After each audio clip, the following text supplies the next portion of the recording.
안녕하십니까. 공병호TV의 공병호입니다. 요즘에 자영업 상황은 자영업 붕괴, 자영업 몰락 이런 표현을 사용해도 조금도 무리한 그런 표현이 아니다 이렇게 생각할 정도로 자영업 상황이 굉장히 어렵습니다. 근데 막상 그 자영업의 어려운 상황을 개인별 인터뷰가 아니고 좀 객관적으로 인정할 수 있는 그런 통계치가 없을까, 그런 점을 그동안 궁금해 왔습니다.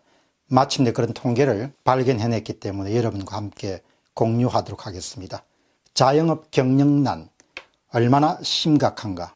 국회 교통위원회 손석준 의원이 국토교통부에서 받은 자료를 분석해서 아주 흥미로운 결과를 내놓았습니다.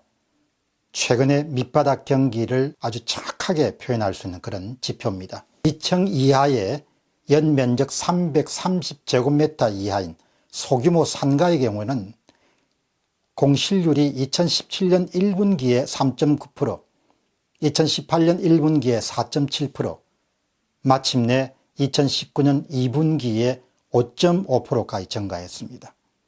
근데 이런 평균치를 특정 상업지역 중심으로 보면 훨씬 더 아주 생생하게 상황을 파악할 수 있습니다.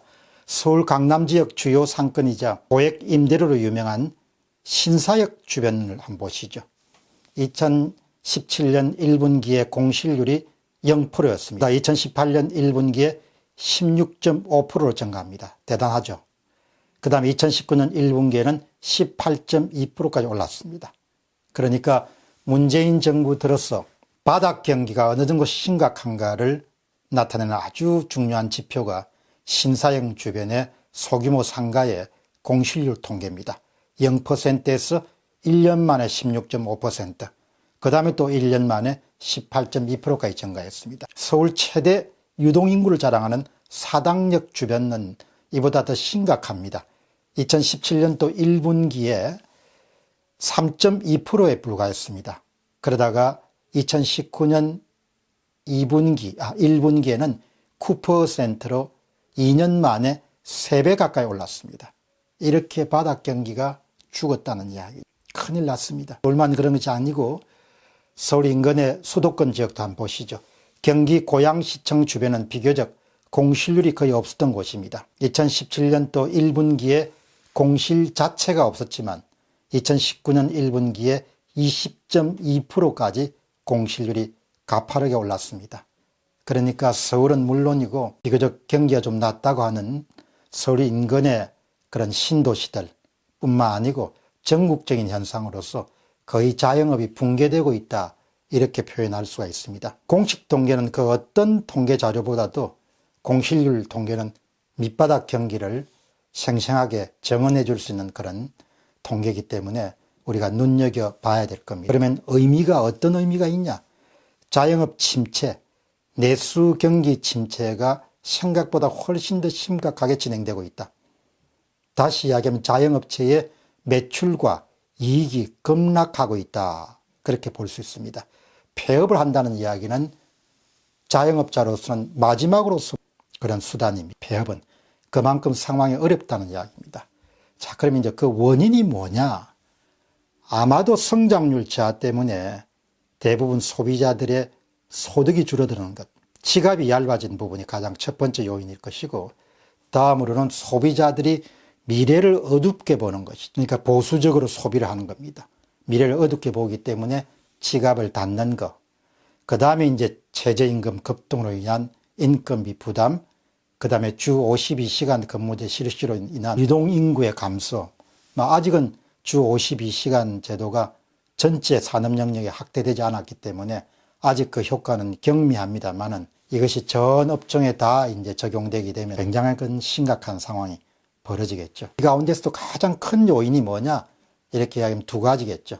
가장 우선은 현재 소득이 줄어드는 것, 그리고 두 번째는 미래 소득이 늘어날 가능성을 낮게 보는 것.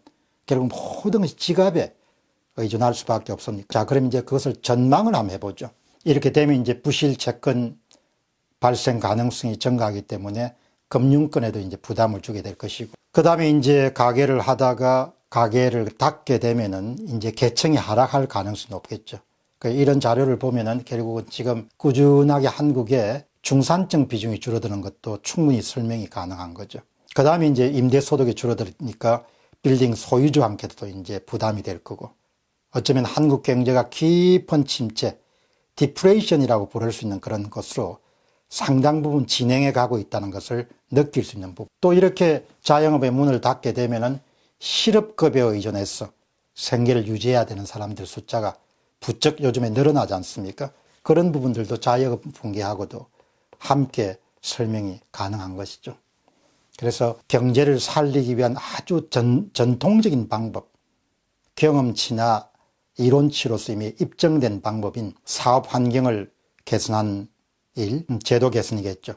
그 다음에 시장 친화적인 시장 원리에 충실히 따르는 그런 정책들을 실시하는 것, 그 다음 경제 주체들이 부담해야 될 준조세와 조세 부담을 늘리지 않고 오히려 경감시키는 일, 그 다음에 특히 중요한 것은 정부가 사람들이 좀 더 안심할 수 있도록, 신뢰할 수 있도록 그렇게 제도 개선도 필요하지만 정치권이 좀 안정을 도모할 수 있도록, 조국 사태 같은 것을 2달, 3달 이렇게 끌면은 얼마나 사람들에게 부정적인 영향이 크겠습니까?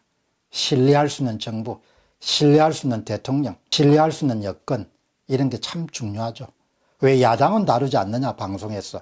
야당은 실제적인 권리가 없기 때문에 내가 다룰 필요가 없는 거죠. 그 사람들은 힘이 없지 않습니까? 힘이 있는 사람을 다뤄야 되는 거예요. 공병호 TV의 공병호였습니다. 감사합니다.